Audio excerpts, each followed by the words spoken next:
श्री राधा कृष्ण। नमस्कार प्रिय भक्तों, आज की इस पावन कथा में आपको पुरुषोत्तम मास अमावस्या की 5 दिव्य और प्रेरणादायक कहानियां सुनाने जा रही हूँ। कहा जाता है अमावस्या के दिन श्रद्धा और विश्वास के साथ इन कहानियों को सुनने मात्र से ही पितरों की कृपा प्राप्त होती है, घर में सुख समृद्धि आती है और भगवान श्री हरि का आशीर्वाद मिलता है। प्रेम से बोलिए अमावस्या माता की जय, लक्ष्मी नारायण भगवान की जय। बहुत समय पहले एक समृद्ध राज्य में एक प्रतापी राजा और उसकी धर्मपरायण रानी रहते थे। राज्य में सुख शांति थी, प्रजा प्रसन्न थी और किसी भी प्रकार का कोई अभाव नहीं था। राजा बहुत न्यायप्रिय था और रानी अत्यंत सरल हृदय की।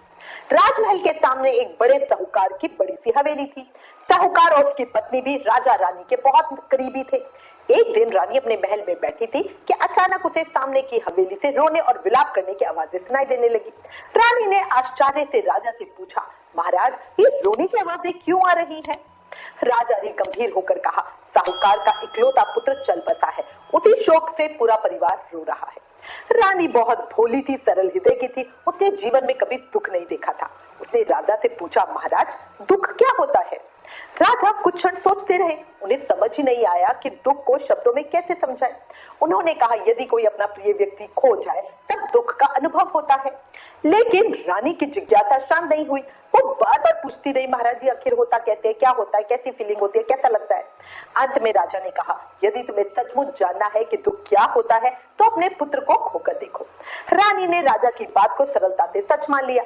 उसने अपने छोटे राजकुमार को महल की ऊंची छत से नीचे गिरा दिया, लेकिन भगवान की कृपा से नीचे घास का बड़ा ढेर था। राजकुमार सुरक्षित बच गया और हंसता हुआ महल की ओर लौट आया। राजा ये देखकर आश्चर्यचकित रह गए। कुछ समय के बाद राजा युद्ध के लिए गए। उसने सोचा कि यदि उसे कुछ हो गया तो रानी को दुख का अनुभव होगा, लेकिन भगवान की कृपा से वो विजयी होकर वापस लौटा। रानी फिर भी पूछती रही, महाराज आपने बताया नहीं, दुख होता क्या है? एक दिन राजा ने गंगा यात्रा का निश्चय किया। उसी समय कैलाश पर्वत पर भगवान शिव और माता पार्वती पृथ्वी पर भ्रमण करने के लिए निकले। उन्होंने बकरे और बकरी का रूप धारण कर लिया। राजा और रानी यात्रा करते हुए एक बावड़ी के पास विश्राम करने लगे। उसी समय माता पार्वती ने भगवान शिव से पूछा, स्वामी इस रानी को कभी दुख क्यों नहीं मिलता?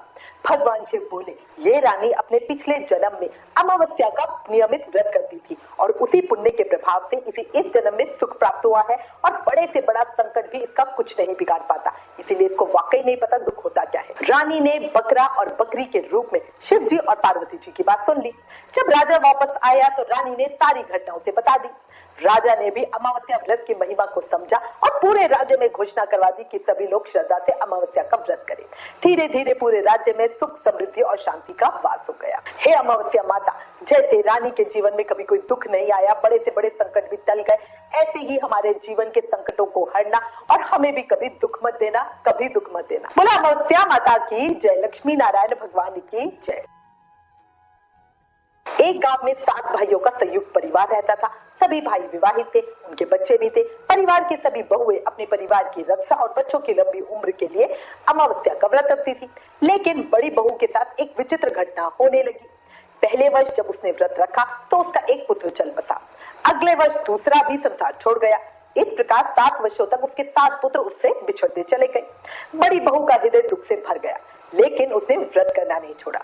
एक अमावस्या की रात वो अकेली बैठी रो रही थी। उसी समय अमावस्या माता गांव की रक्षा के लिए भ्रमण कर रही थी। अब अमावस्या माता ने उस दुखी माँ को देखा और उसके पास पहुंच गई। माता से पूछा, बेटी तू इतनी दुखी क्यों है? बड़ी बहू ने अपने जीवन की सारी व्यथा अमावस्या माता को बता दी। माता को उस पर दया आ गई। उन्होंने कहा, जहाँ जहाँ तुम्हारे पुत्रों का अंतिम संस्कार हुआ था वहां जाकर हल्दी छिड़क दो और श्रद्धा से मेरा स्मरण करो। अब रानी ने वैसा ही किया। जब वो घर लौटी तो उसके आश्चर्य का ठिकाना नहीं रहा। उसके 7 पुत्र जीवित उसके सामने खड़े थे। उसकी आंखों से आनंद के आंसू बहने लगे। तभी से उस गांव की सभी माताएं अपने बच्चों की लंबी आयु और सुखी जीवन की कामना से अमावस्या का व्रत रखती हैं। प्रेम से बोलिए अमावस्या माता की जय, लक्ष्मी नारायण भगवान की जय। किसी एक गांव में एक ब्राह्मण और उसकी पत्नी रहती थी। दोनों भगवान के भक्त थे। घर में किसी चीज की कोई कमी नहीं थी, लेकिन संतान ना होने के कारण उनका जीवन अधूरा सा रहता था। एक दिन ब्राह्मण ने निश्चय किया कि वह वन में जाकर तपस्या करेगा। वो वर्षों तक भगवान का ध्यान करता रहा। जब बहुत समय बीत गया और उसे कोई फल नहीं दिखाई दिया, कुछ फल नहीं मिला, तो वो निराश हो गया। उसने अपना जीवन समाप्त करने का सोचा और यही सोचकर वो एक पेड़ की डाली पर फांसी का फंदा लगाकर लटकने को तैयार हुआ। तभी अमावस्या माता प्रकट होकर बोली, देख ब्राह्मण, तेरे भाग्य में 7 जन्म तक कोई भी संतान नहीं लिखी, किंतु मैं तुझे 2 कन्याओं का वर देती हूँ। एक का नाम अमावस्या और दूसरी का नाम पूनम रख देना। अपनी स्त्री को कहना कि अमावस्या का व्रत करे, अमावस्या के दिन 1 कटोरी चावल भरकर उस पर दक्षिणा रखकर किसी मंदिर में दे। ऐसा 1 साल नियमित करे, भाग्य का दोष दूर होगा। इतना कह के अमावस्या माता अंतर्ध्यान हो गई। ब्राह्मण घर आया और अपनी पत्नी को सारी बात बताई। अमावस्या माता के कहे अनुसार पूरे विधि विधान से ब्राह्मणी ने व्रत रखा। कुछ दिन बाद उसकी 2 कन्या हुई। तब उसने एक का नाम अमावस्या और दूसरी का नाम पूनम रखा। धीरे धीरे वो कन्याएं बड़ी होने लगी। ब्राह्मण ने दोनों कन्याओं का विवाह योग्य वर के साथ करवा दिया। अब अमावस्या की शादी, क्योंकि वो बहुत धार्मिक थी, जबकि छोटी बहन भगवान को बिल्कुल भी नहीं मानती थी। बड़ी के घर में तो सुख सुविधाओं का भंडार था, पर छोटी बहन पूनम के घर दुखों का पहाड़ था।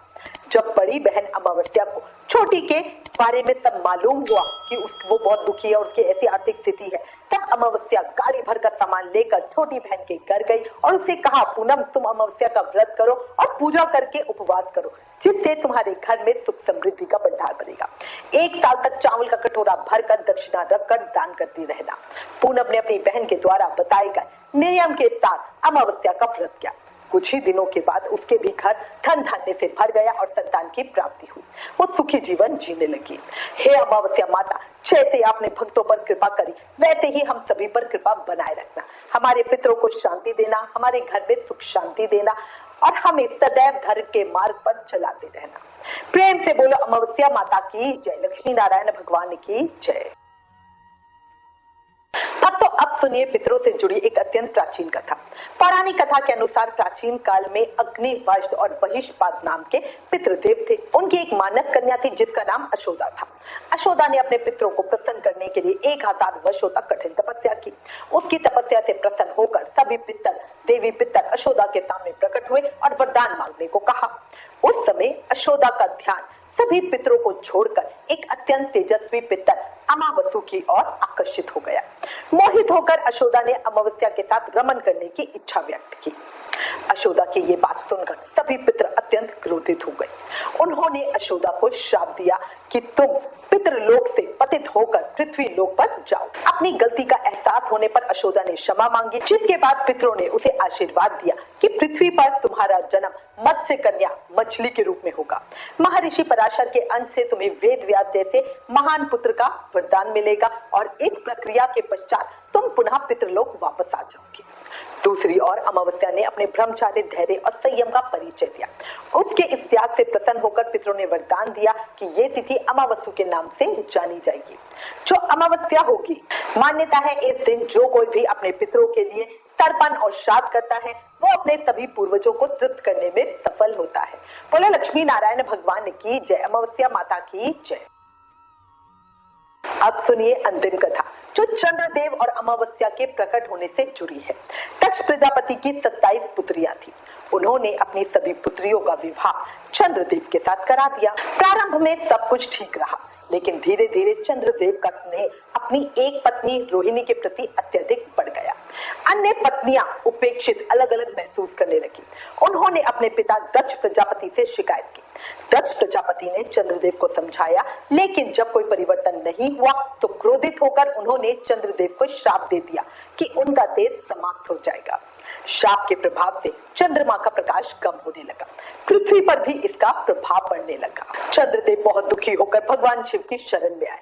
भगवान शिव ने कहा, श्राप को पूरी तरह समाप्त नहीं किया जा सकता। ये सुनकर चंद्रदेव का सर झुक गया, बहुत दुखी हो गए। लेकिन तब भगवान शिव बोले, मैं तुम्हें एक वरदान देता हूँ, तुम्हारा तेज पूरी तरह से नष्ट नहीं होगा। एक समय ऐसा आएगा जब तुम्हारा तेज धीरे धीरे कम होगा और एक दिन पूर्ण रूप से अदृश्य हो जाएगा, लेकिन उसके बाद तुम फिर से अपने तेज को प्राप्त करना प्रारंभ कर दोगे। महादेव के इस वरदान से चंद्रदेव प्रसन्न हो गए। तभी से ये नियम स्थापित हो गया। महीने के एक पक्ष में चंद्रमा का प्रकाश धीरे धीरे घटता है, ये कृष्ण पक्ष कहलाता है। पर जब उसका तेज पूरी तरह समाप्त हो जाता है तब अमावस्या आती है। इसके बाद चंद्रमा पुनः अपना प्रकाश प्राप्त करते हैं, ये शुक्ल पक्ष कहलाता है।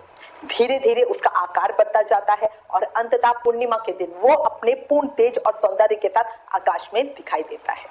इस प्रकार अमावस्या और पूर्णिमा का ये चक्र अनादिकाल से चलता आ रहा है। एक अन्य प्राचीन मान्यता भी प्रचलित है। उसके अनुसार चंद्रदेव को सोमदेव भी कहा जाता है। सोम का अर्थ है वो दिव्य अमृतमय रथ जो देवताओं की शक्ति और ऊर्जा का सूत्र है। कहा जाता है चंद्रदेव इस दिव्य सोम के भंडार है। जब धीरे धीरे देवताओं द्वारा सोम का उपयोग किया जाता है तब चंद्रमा का तेज कम होने लगता है और जब सोम पूरी तरह समाप्त हो जाता है तब अमावस्या आती है। इसके बाद चंद्रदेव पुनः सोम का संचय करते हैं और उनका प्रकाश दिन ब दिन बढ़ने लगता है। जब सोम पूर्ण रूप से भर जाता है तब पूर्णिमा आती है। हे भगवान शिव, हे चंद्रदेव, जैसे आपने इस संसार को प्रकट किया, इसका संतुलन बनाए रखा, ऐसे ही हम सभी के जीवन में भी सद्बुद्धि, शांति और भक्ति का प्रकाश बना रहे।